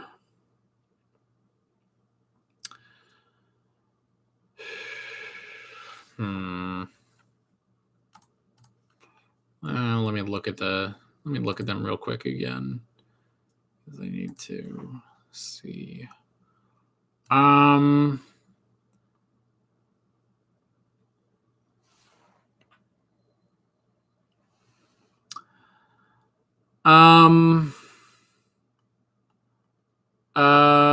Probably 4, 3, 2, 1 is how I'd rank them. 4 being best. Yeah, 4, 3, 2, 1. I think they just keep getting better as they go on. So yeah. Excuse me. If you're going to listen to Big Finish, I'd really recommend the War Master series. It's a wonderful examination of an anti-doctor. Yeah, I've heard of that. Sounds good. With the way you're doing your reactions, are you using the Doctor Who Torchwood SJA watching order? I'm using a watching order. I'm using basically the user named 45 created this gigant-ass spreadsheet of how to watch all of Doctor Who ever. And that's how I've been doing it. That's how the schedule is made, basically. So, yeah. That's trying to watch everything and in the proper order, too. So, yeah. At this point, Love and Monsters is definitely least favorite. Yeah, it's pretty low on there. We've been on a small debate. Oh yeah, you guys are debating about the Doctor being selfish.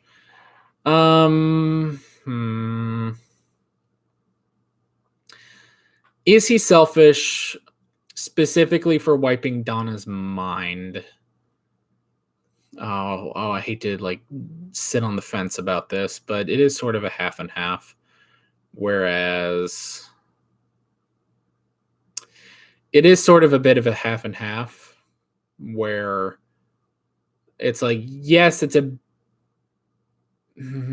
well, is it selfish to save her life? Just taking, I mean, either way, she's kind of dead, isn't she? he even says that it's like the Donna you knew is dead. So like she was either going to die and just be fully, completely dead, or that part of her was going to be dead, but she could actually live on and have a normal life. Yeah. I don't think it's too selfish, honestly. Yeah, I could understand why someone would think that, but yeah. Your least favorite episode of the first 4 series is Fear Her. Ooh. I saw a lot of people say that Fear Her is like, a lot of people regard Fear Her as the worst, and I can understand that. But I think that the saving grace of Fear Her is just that it's the Doctor and Rose doing all this. And I understand why people don't like it, but it's like, the best part of Love and Monsters is Jackie. And that's fine. That's totally fine. Jackie was a lot of fun in that episode. But it's not it's not as good as the Doctor and Rose in that episode in Fear Her. So that's why I kind of put Fear Her above Love and Monsters. So yeah.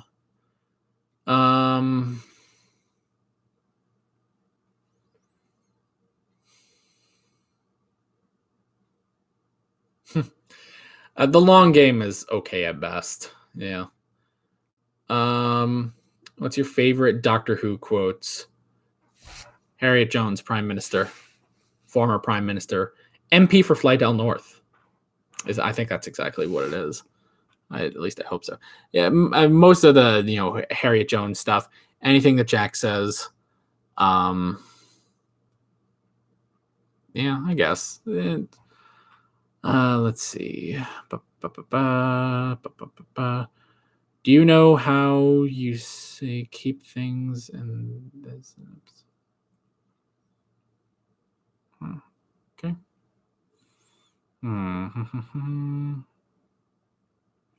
Of the episodes I've seen, you'd put Fear Her at the bottom. Interesting. What's your favorite TV show? Ed, Edd n Eddy. Just straight up.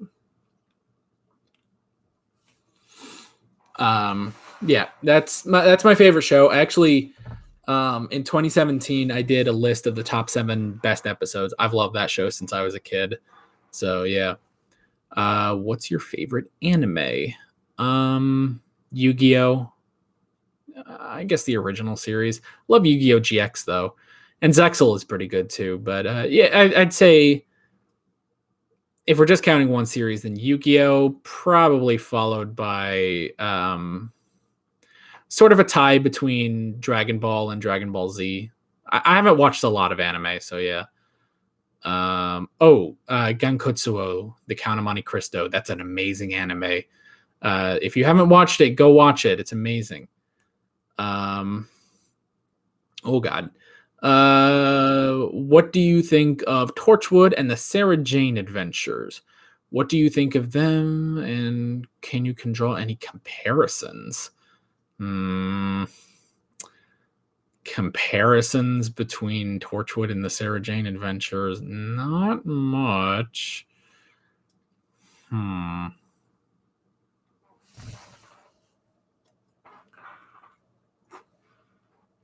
first off, I love both Torchwood and Sarah Jane. They're great shows. They really are. Torchwood seems to have a bit more of the, and this is mostly like in series 1, more of the meh episodes where it's like, all right, that just kind of happened. Some of the ones that can come to mind are like Day 1, not Children of Earth Day 1, the original Day 1, Gwen's Day 1 in series 1. That one was okay. It was ridiculous, which kind of made it fun, but it was like that was all right. And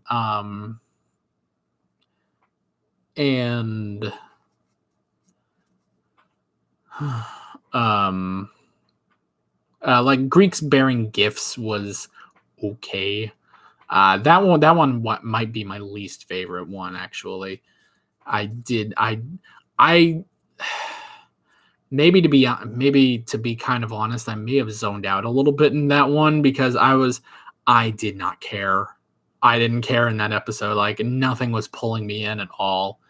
So yeah, I don't know if I can draw comparisons between Sarah Jane and Torchwood. Yeah. I guess as for Sarah Jane, it definitely has gotten better as it's gone on. Let me check and be sure I remember every episode. Yeah, I'd say it definitely got better as it went on. Standouts, and I've only seen 5 episodes, but standouts being like Eye of the Gorgon and Whatever Happened to Sarah Jane. And The Lost Boy was pretty good too. So, yeah. Yeah. So Sarah Jane is getting like it got really good, like pretty fast too. Within 5 episodes. So yeah.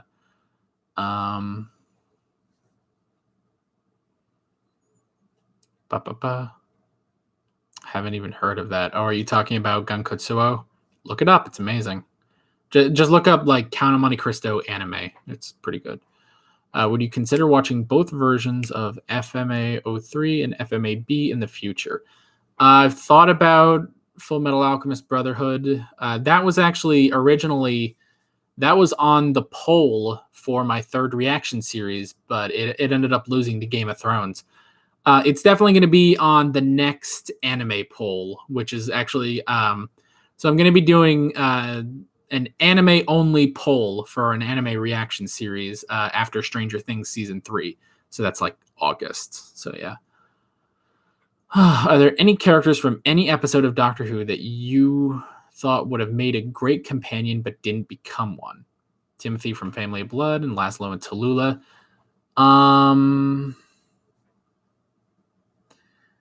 Yeah, there was one. What was I was thinking of one. Back to the playlist. Try to remember everything. This was it in series 3 maybe?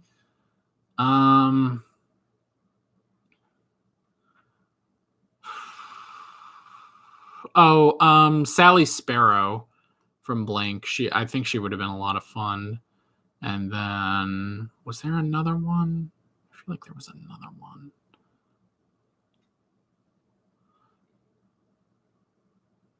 I guess not. No, Sally Sparrow, I guess. Yeah. Where was I? Are you doing the Doctor Who season 4 specials? Yes, I will. I've gotten a lot of comments about those, and I was not going to miss those at all. But yes, I will be doing that because I know they're important. Yeah. Gwen and Maria are introduced to Sarah Jane and Jack in a similar way. It's kind of parallel how Rose was introduced. Yeah, that's the thing. I guess you could draw that as a comparison that Gwen and Maria are introduced as new companions, sort of the same way. Yeah, but those are just general.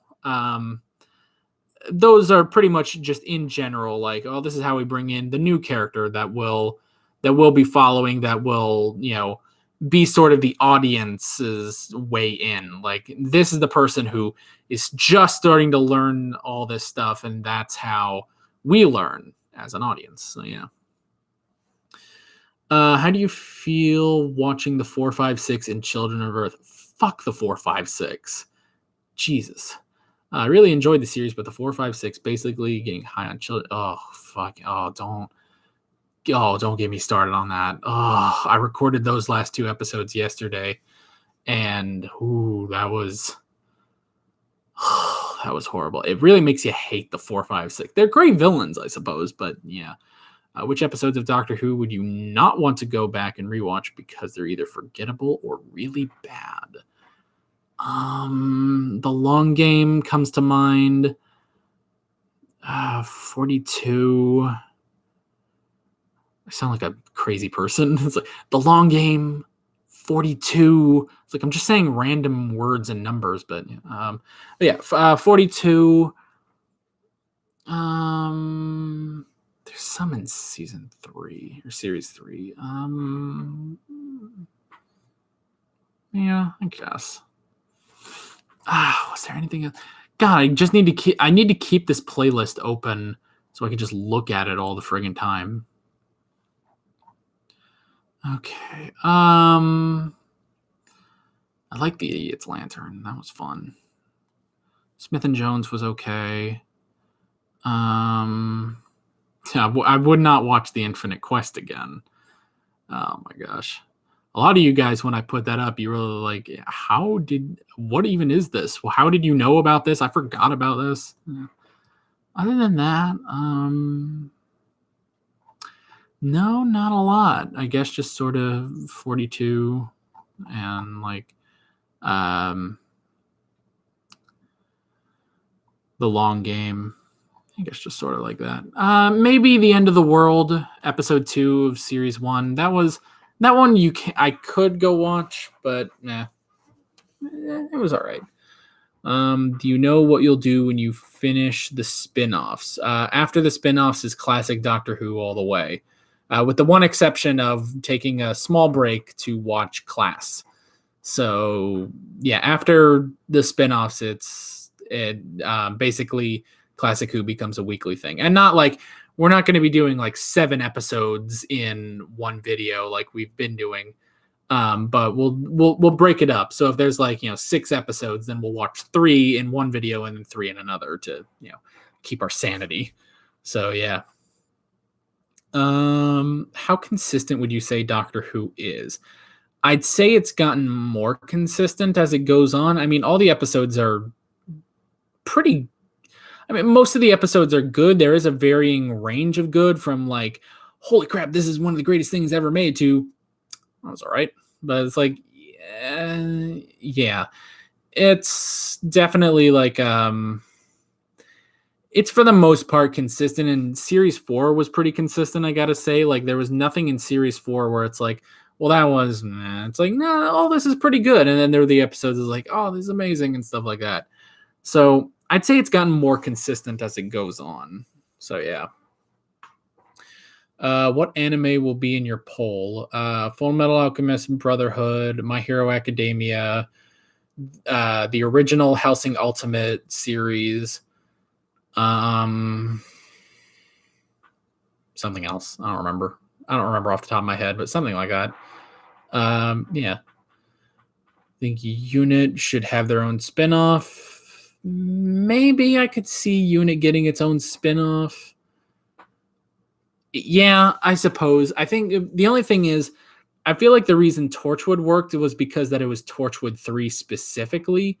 We didn't get, Torchwood 1, which, obviously it was destroyed at Canary Wharf, but it's like, if it was Torchwood 1, like, it might be too big of an organization to like put in as its own thing, but maybe that could work with Unit. If it's like, maybe it's like a special team of Unit, that could be interesting.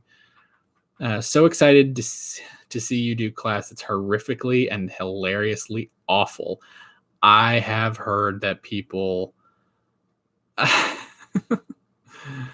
I've heard people say some things about Class, nothing spoilery, but that's going to be interesting to get to that one. So yeah. Would Death Note be in the poll? Yeah, that's Death Note is definitely one of them. Oh, so it'd be Death Note, and then the last one I think would be Code Geass. Those are the main anime that I want to get into. So yeah, Death Note, Code Geass, Full Metal Alchemist Brotherhood, the original Hellsing Ultimate, and what was the last one I said? Oh, My Hero Academia. Those will be in the anime poll. But again, that's going to be a while from now. Oh, okay. We've been going just about 2 hours. I think I'm going to let this go to 2 hours. So that's about 6 minutes left. So if you guys got any last minute questions, let's talk about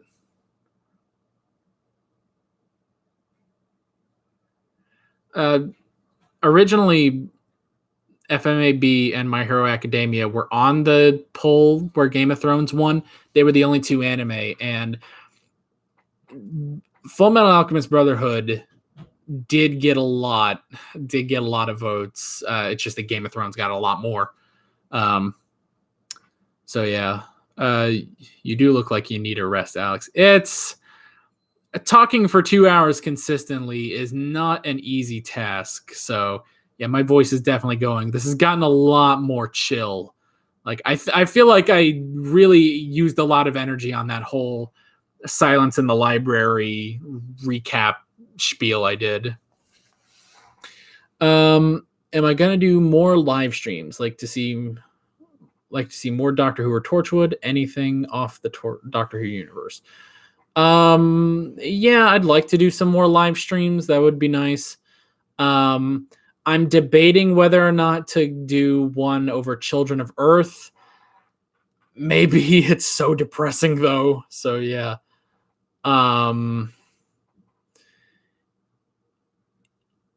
Yeah, I might do one for Children of Earth. Maybe we'll see. Oh man. So yeah, let's see. Great reactions, thank you. Okay.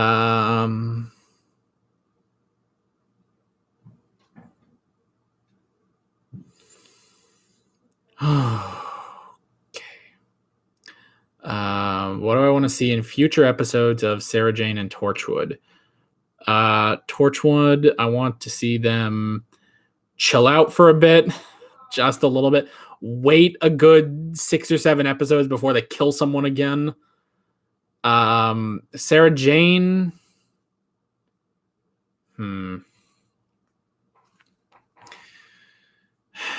Sarah Jane.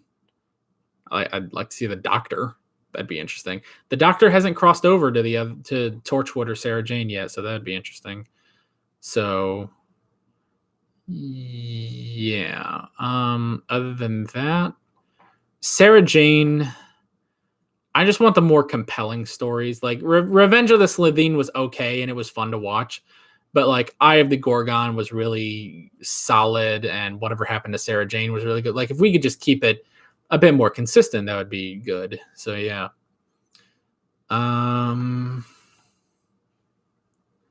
Class could be a spoiler as it features a Doctor you haven't watched yet. Well, we're not going to watch it now. We're going to watch it. We're going to watch it alongside. We're going to watch it alongside series 10 of Doctor Who. So this is going to be a while from now. So yeah, we're not going to watch Class right now, obviously, but we'll watch it when it becomes relevant. Will you do any more live action shows outside of Game of Thrones and Doctor Who?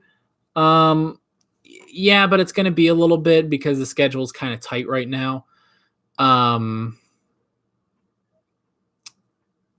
Yeah, it's kind of tight right now. Once Game of Thrones ends, which I'm planning on getting through Game of Thrones in July because I'm planning on like tripling up Game of Thrones in May and June and July actually. So once we get through that, we're going to do a poll for a new live action show, and then one of the shows that's going to pop up after Game of Thrones is actually Stranger Things season 3. And then once Stranger Things is done, then we're going to try to do some anime. So we will get other shows. I know right now I'm the Doctor Who Game of Thrones reactor, but we'll try to do some other stuff before the end of the year. So yeah.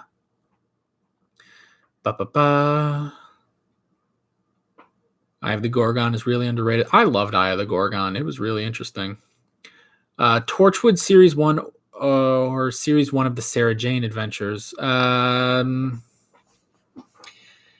Sarah Jane probably, because Torchwood like had a couple episodes, not a lot of episodes, but had a couple episodes that really drag it down, like Greeks bearing gifts and stuff like that. Like those episodes do kind of drag it down a bit. So yeah. What about reacting to another BBC show? I'm thinking Merlin. Interesting, maybe. I kind of take note of like what to watch, like what you guys recommend. So yeah, I wish I had been doing that this whole time when you guys recommend stuff, but yeah, maybe. Will there be a live stream after the specials? Hey, yeah, how about we end this here? Well, yeah, so we'll be doing another live stream after the specials over, I guess, sort of the whole Tenet era or the whole, whatever you guys call it, the RTD era over the first 4 series, I guess, but also just over the specials too. So yeah, that's basically that. What about Black Mirror? Maybe Black Mirror. Maybe. So yeah, how about we call it here? It's been 2 hours. I'm tired. Let's call it here. Thank you all for coming out and watching and chatting. This has been really fun. I've really enjoyed it. And yeah, I will catch you guys later. And I guess just sort of to plug my own videos, if you haven't checked it out, or if I interrupted you while you were watching it, you can head on over and check out day 1 of Children of Earth, which is, ooh, that's a ride. So yeah, see you guys later.